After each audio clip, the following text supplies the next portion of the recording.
गुरुजी माता पिता तो बचपन से यही सिखाते हैं कि पढ़ो लिखो, बड़े होकर नौकरी चाकरी करो, फिर शादी विवाह होगा, बाल बच्चे होंगे, यही मार्ग दिखाया जाता है। कहीं ना कहीं मैंने स्वयं भी यही मार्ग देखा है। तो कोई ये नहीं बताता कि तो तुम आपको संत बनना है? इंटरेस्टेड हूँ और कहीं ना कहीं मुझे ये कहा जाता है कि तुम ऐसा करोगी तो हमारी बहुत बदनामी होगी, नहीं, रिश्तेदार बदनामी क्यों क्या होगी? कहेंगे कि इतना पढ़ाया लिखा है और वो ऐसे ही हो गई। और कई लोगों से तो उपहास भी हुआ इस बारे में, पूजा पाठ को लेकर के या इन चीज़ों को लेकर के। मेरे माँ बाप को ताना तो कसना आपका कि विवाह करने का मन नहीं है? नहीं। क्यों? क्या दिक्कत क्या है ब्याह में? दिक्कत यह है कि मुझे मतलब ये ज्ञात हुआ कि भगवत मार्ग में या हम यहाँ मोक्ष प्राप्ति के लिए आए हैं। विवाह करना या शारीरिक संबंध या ये सारी चीज़ें ये केवल मोह माया है और इनमें समय ज़्यादा मैं ख़राब नहीं करना चाहती बेसिकली। और अगर शादी विवाह हो जाए तो मुझे एक दूसरे व्यक्ति के अनुसार चलना पड़ेगा प्रतिदिन, जो शायद मैं नहीं जानती कि वो मैच होगा या नहीं है, तो विवाह के बाद ही। और एक बार विवाह हो जाए तो जो मुझे समझ में आया है कि आप उसे छोड़ नहीं सकते। और अगर वो परस्पर इस सदमार्ग में ना चले तो मेरे लिए काफ़ी कठिनाई हो सकती है। तो ये एक डर है। और ऐसा भी तो हो सकता है कि आपका जहाँ विवाह हो वो बहुत योग्य लड़का हो और आप दोनों संतों की तरह जीवन जिए। गृहस्थ में रहकर गृहस्थ संत और श्रेष्ठ होता है। बिल्कुल ऐसा हो सकता है। गृहस्थ लेकिन संत और श्रेष्ठ होता है। जो गृहस्थ के बाद विरक्त होगा वो पक्का होगा। मतलब पक्के तो फिर ठीक है, सब पक्के हैं, लेकिन फिर भी वो और अच्छा है कि गृहस्थ के बाद विरक्त। हमारे जितने आचार्य हैं लगभग, चाहे वो स्वामी रामानुजाचार्य जी हों, चाहे श्री चैतन्य महाप्रभु हों, ये सब गृहस्थ के बाद विरक्त हुए हैं। श्री चैतन्य महाप्रभु गृहस्थ के बाद विरक्त हुए। और तो विरक्ति गृहस्थ में रहकर भी हो सकती है, पति पत्नी साथ में रहे। अब वशिष्ठ जी और अरुंधति माँ पति पत्नी और देखो संत हैं। वशिष्ठ जी तो राम के गुरु हैं, वो गृहस्थ हैं। गार्गी और गर्गाचार्य जी भगवान कृष्ण के गुरु हैं। सांदीपनी जी और उनकी पत्नी गृहस्थ हैं, और गृहस्थ में रह करके उनसे बड़ा संत फिर कौन होगा। तो आपकी बात सही है, आपकी जगह आप ठीक है, लेकिन एक ये भी नजरिया है कि हो सकता है कि ईश्वर ने हमारे लिए एक ऐसा संत चुन रखा हो जो गृहस्थ में रहकर, क्या है कि आपका मार्ग सही है, ठीक है, लेकिन फिर भी गृहस्थ आश्रम सेफ है, अच्छा है।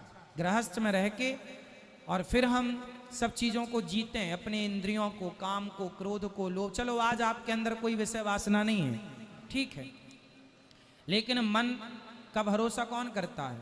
एक संत जी पानी में खड़े होकर तपस्या कर रहे थे। सैकड़ों साल हो गई, 100 भरी उनका नाम था। सैकड़ों साल से तपस्या कर रहे थे कि पानी के अंदर मछली और मत्स्य का संग देखा, तो वो उनका मन जागा और उन्होंने 50 विवाह किए। तपस्या छोड़ी, 50 विवाह किए, गृहस्थ में रहे, और उसके बाद फिर उनकी विरक्ति हुई, फिर उनकी सदगति हुई। तो मन आपका कंट्रोल है, भगवान करे खूब कंट्रोल हो आपका मन, लेकिन मन की चंचलता का भरोसा नहीं है। आप अपने मन पर विश्वास नहीं कर सकते क्योंकि मन बड़ा चंचल है। इसलिए मेरा मानना है कि आप गृहस्थ में रहकर भी भगवान को प्राप्त कर सकते हैं, और आपकी मन विरक्ति की है तो आप स्वतंत्र हैं।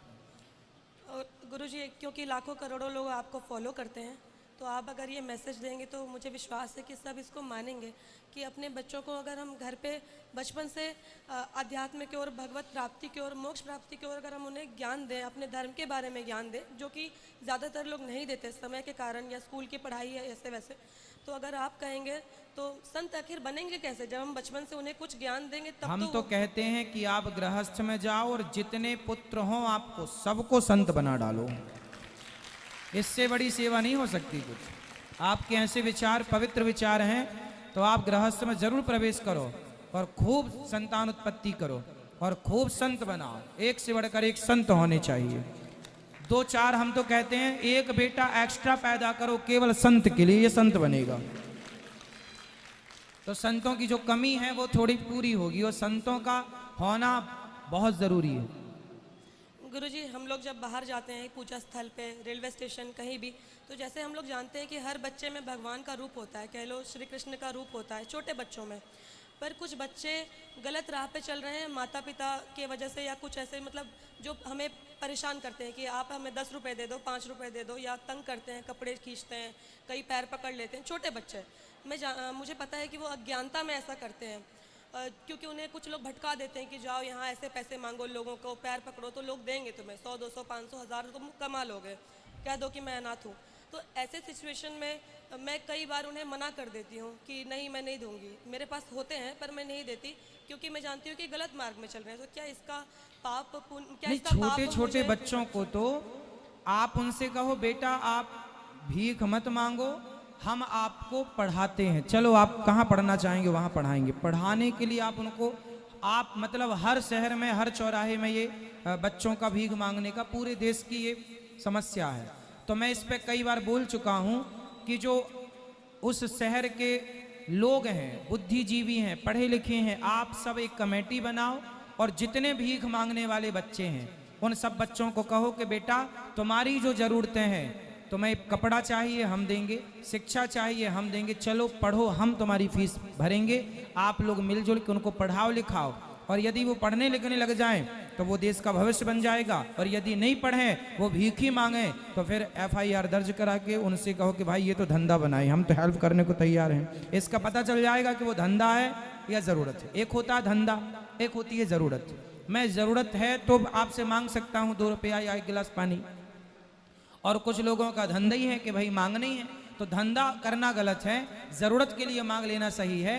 और यदि आप हेल्प कर पाए उन लोगों की, अब जैसे गौरी गोपाल गुरुकुल में 100 बच्चे पढ़ रहे हैं, सब गरीब परिवार के बच्चे हैं, हमसे जितना बन पड़ा हम 100 बच्चों की हेल्प कर पाए, आप 2 बच्चों की करो, आप 4 बच्चों की करो, आप 10, जितना ईश्वर ने आपको लायक बना, अपने आप पूरे देश की हेल्प हो जाएगी। ये समस्या देश की खत्म। समस्याओं पर चर्चा नहीं करनी, समाधान पर चर्चा करना है कि इसका समाधान क्या है। तो गुरुजी, मैंने कुछ बच्चों को कहा कि चलो मैं तुम्हें पढ़ाऊंगी, हाँ, पर वो मना कर देते हैं, कहते हैं नहीं, भाग जाते इसका हैं। मतलब वो धंधा है, फिर उनको देना गलत है।